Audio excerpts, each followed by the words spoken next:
smilejos67. Welcome you back with Dax Isidoreth Hispalensis.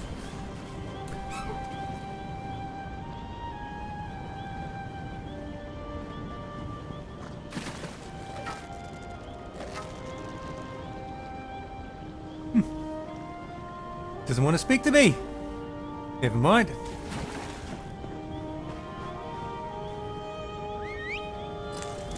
Oh well, he's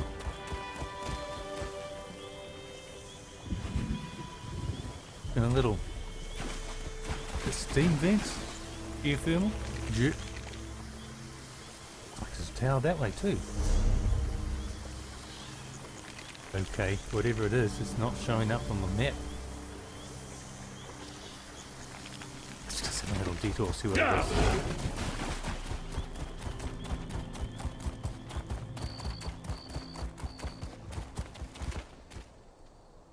That's a hive.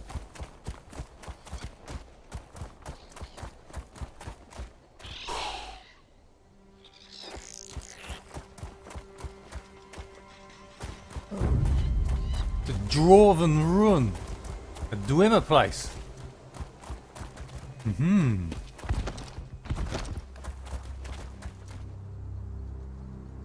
Level 5.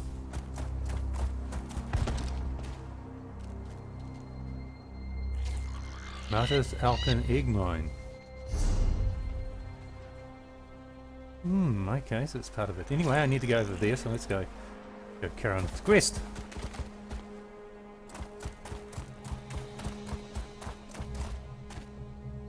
Dwarven Sentry. Not go through the Dwarven Sentry. Let's see if I can. Come on, come on, come on, come on, come on, come on!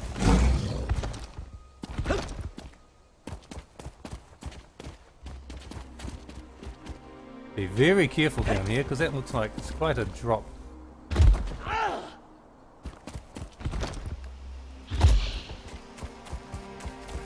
Yeah.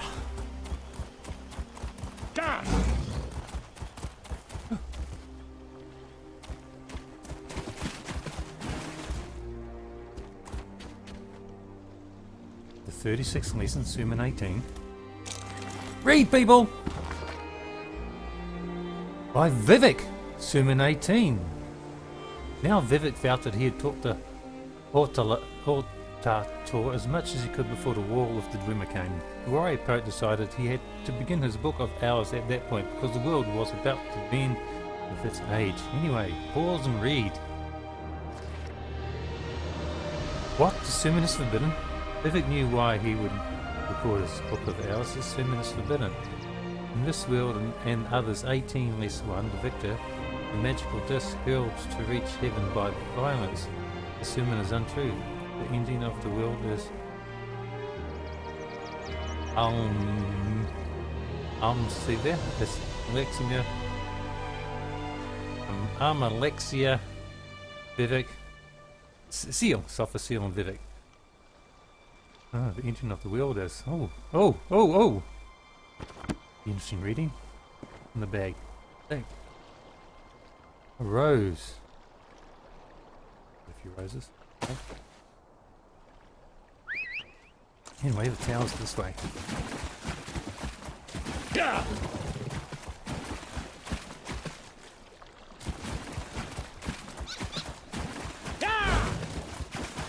Runestone.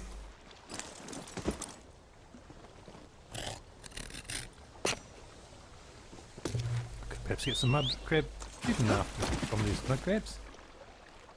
What's that? Not telling me. God.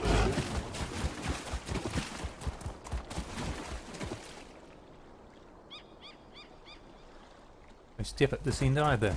Yeah.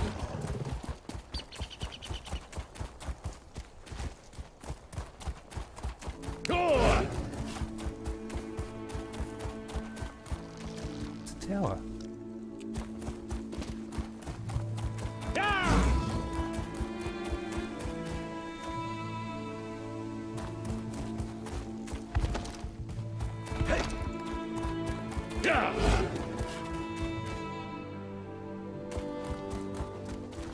Hello.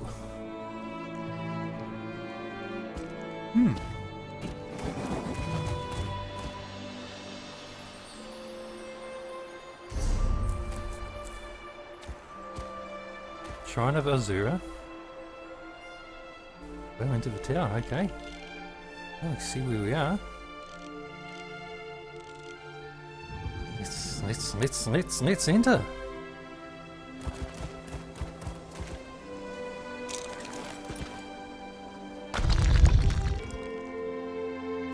The so-called Vvardenfell towers were built by the Chima in the early days of Morrowind was known as Barilzar. Many of these remote outposts have been occupied by hermits, wizards and others who value privacy, including the mad Barilzar.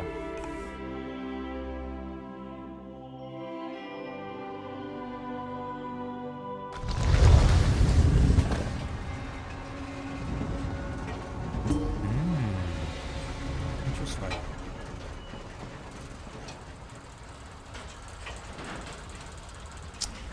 Electric light, if I ever saw one.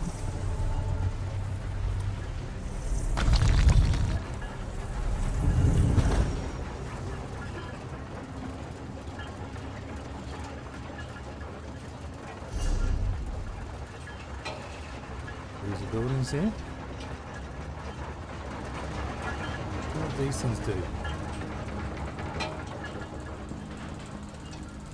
Power under structure. The time. Barilzar. Missing? Oh, such displeasure and disappointment. Nothing works, even though every calculation is precise. Now an interruption. How infuriating. Wait. Sometimes the great gear turns from frustration to opportunity. Do you know anything about divine energy? Divine energy? I'll have you know I participated in Lord Sothesseal's 9 analyses of the exalted enigmas. But we have more important matters. I'm about to determine the correlation between color and time, and I could use another set of hands. If I help you, will you answer my questions? A reciprocal exchange. Interesting, yes. I can see the benefits of such an arrangement. Very well. Just activate the crystals in the proper sequence while I modulate the energy flow. Less chance of an explosion that way. What do you want me to do again? What? What's the proper sequence? That's what I want to know. Such a waste repeating words. Activate the crystals in the proper order. It's all about colors, like a rainbow. Make a mistake and reset the mechanism using that lever, unless it explodes. You'd be surprised how often that happens. Like a rainbow. Got it. Oh! Rainbow. Red. A good start. Keep going. Yellow. Correct. So far, so good. Green. Like clockwork you are.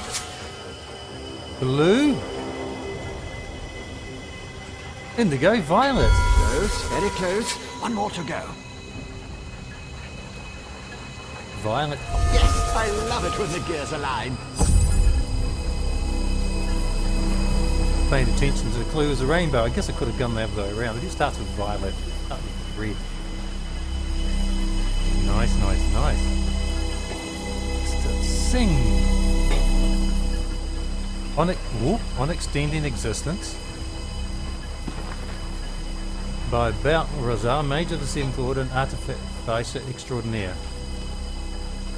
For every beam, the Great Gear provides a set of number of rotations, a set number of ticks before our natural clockwork mechanisms wear out and die down. So it's inevitable as dusk giving way to dawn. But that doesn't mean we have to accept it. I still have too much work left to accomplish. There isn't enough time in the day, let alone in a lifetime. I find the situation completely unacceptable. We have a very long lifetime. Anyway, pause and read. Oh. Now where did I put my hourglass and that relic I had my hirelings uncover from the Vvardenfell family tomb. Oh. Oh. Colours down there. Cool. Nice. Perfect! Such are the benefits of an extra set of appendages. The energy flows freely and without disruption, allowing the rods and the pistons to align in a most pleasing manner. Thank you. Now, why do you want to know about divine energy? Well, I was sent to ask you about the transfer of divine energy. Sent? How intriguing. I was just thinking about my former master, Sotha Seal, and the experiments we conducted. He desperately sought to understand the power he and his companions attained, especially whether or not that power was temporary. Did Sotha Seal reach a conclusion? Not while I assisted him. He had a tool that he used to drain away minute bits of his own divine energy to store and study. He could extract it and return it as he saw fit. Not sure what became of the tool, but here are my notes from those days. You want to bet that that tool was the staff that, Tira's brother has? The Dvaring? It's stealing it from Vic. These notes should be helpful. Can I ask you a few more questions? More questions? Well, Lord Sotha Seal attributed curiosity to intellectual superiority. Suppose I should do the same. Ask, and I will attempt to tighten the cogs of your ongoing education as best I can. That tool you mentioned, is it a weapon? Odd question. Is a hammer a weapon? A saw? A Dwemer spring spanner? No, it was just a tool. A device crafted by Sotha Seal to aid in his endless experiments. Suppose I could imagine ways to modify the device, but for what reason? Do you know where the tool is now? Haven't a clue. Tools have a way of wandering off when you don't stay vigilant. Had a guar that used to swallow tools when I wasn't looking. Glowed for a month until the enchantment dissipated and the tool passed. You should have heard the screams. You worked with Sotha Seal? Yes. I was his apprentice, but that was years ago. Spent time working in the Clockwork City. That's what I learned about energy transference, Dwemer engineering, mechanical symmetry. Made me the dark elf I am today. But I have a question. Who sent you? Archcanon Tarva sent me. The Archcanon? Lord Vivec's High Priest? Suddenly the gears align. I can think of a number of reasons that Alm and V would want to know about C and his tools, but some doors just shouldn't be opened. Tell me more about Sotha Seal. He's the father of mysteries and the architect of time, one of the Tribunal, the three living gods of the Dark Elves. Creates all sorts of helpful and intriguing devices, like the Clockwork City. I haven't seen my old master in many years. Well, I've been to Clockwork City. It looks like an incomplete place. Got some things which obviously demo technology, like around the city. Then there's just rocks and barrens outside there. Oh, I have seen the gardens, glass houses, equivalent greenhouses. Broke through. There's lots of junk running around attacking things. Artificial constructs which are unfriendly. Why would he make something? Anyway, what's... Interesting question. What's the Clockwork City? Okay. It's a wonder and a miracle. All brass tunnels, glass domes, and giant gears. He was inspired by the work of the Dwemer. But the Clockwork City is pure Sotha Seal. He made it to forge the future and reshape the world. I learned a lot there. There's a little bit of madness there because there's some slums and poor and desperate people there. Not quite so perfect. Return to the Archcanon's office. Okay. Look.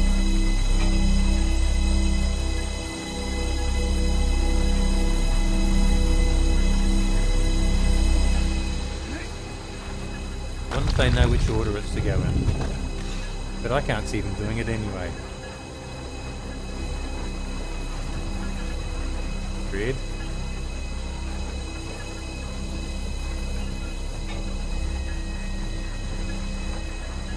What does that say? Red. Yellow. Green. Blue. Violet.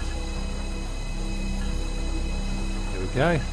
And we shall leave that at that, see if anybody's reading the chat and finds out.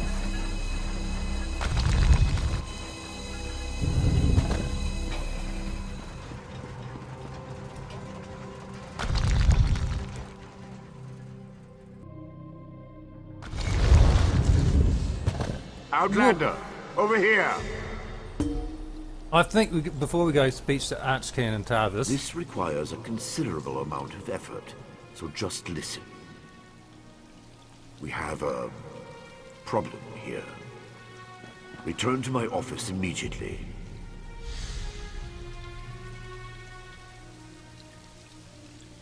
We will do on the next exciting episode of Dax Isidoreth Hispalensis. Be well.